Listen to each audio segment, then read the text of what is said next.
মক্কা।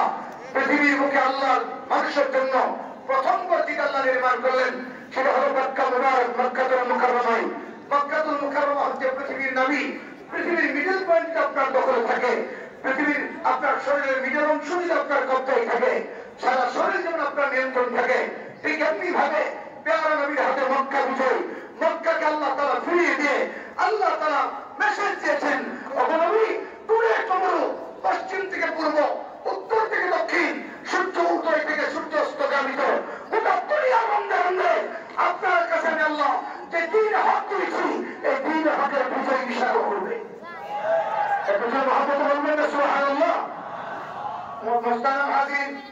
ভালো করে কথাগুলো লক্ষ্য করেন।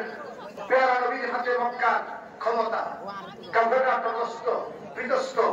হায়, এই মুহাম্মদকে যে জুলুম করেছি, অত্যাচারিত করেছি, নিপীড়িত করেছি, নির্যাতিত করেছি, মুহাম্মদের অনুসারীদেরকে যেভাবে রক্তাক্ত করেছি, যেভাবে আঘাতে আঘাতে দুনিয়ার জমিন থেকে বিদায় করেছি। হ্যাঁ ভাই, এই মক্কাতুল মুকাররমা তো সাধারণ শহর না। এই শহর আজাদের জন্য সাইয়েদনা বিলালের রক্তমাখা ইতিহাস চলত, হযরত সুমাইয়ার শাহাদাত রক্তের ইতিহাস চলত, হযরত খাব্বাবের আগুনে পুড়ে যাওয়ার ইতিহাস চলত, হযরত হামজার টুকরা টুকরা হয়ে যাওয়ার ইতিহাস চলত, মুহাম্মদ রাসূলুল্লাহ গোটা শরীর আক্রান্ত হয়ে যাওয়ার ইতিহাস চলত। এত জুলুম নিপীড়ন হওয়ার পরে তখন আল্লাহ তাআলা সুপার বিজয় রাসূলকে দান করলেন।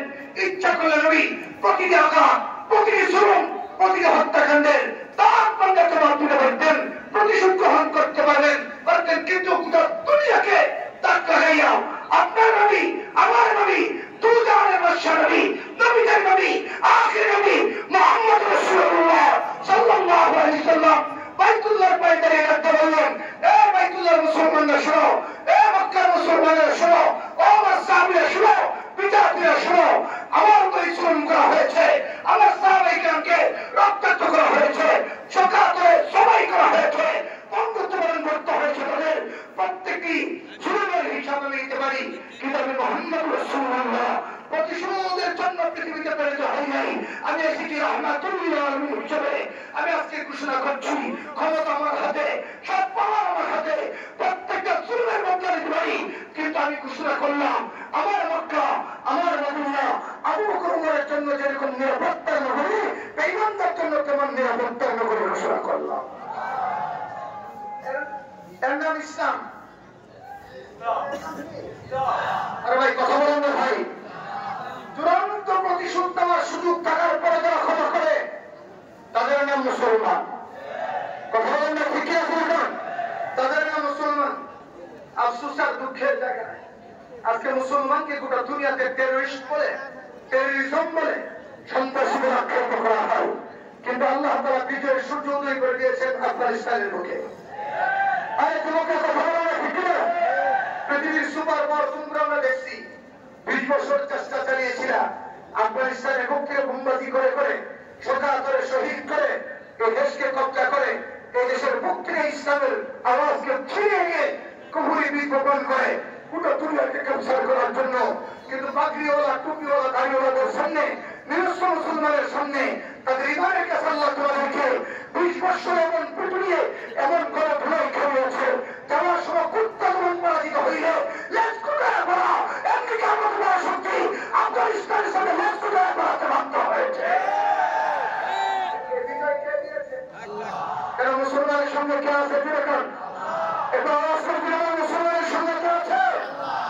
ভারতের আধিপত্যতা, ভারতের সাম্রাজ্য, ভারতের রাষ্ট্রের বিশালতা, বাংলাদেশ একটা ক্ষুদ্র মশার ডানার মতো। তারপরে হতাশ হওয়ার কিছু নাই। কেন? ভারতে আছে রাম নামের আওয়াজ, আর আমাদের আছে আল্লাহু আকবার ধ্বনি। আমাদের জবানে কি আছে? একটু জোরে বলুন, আমাদের জবানে কি আছে?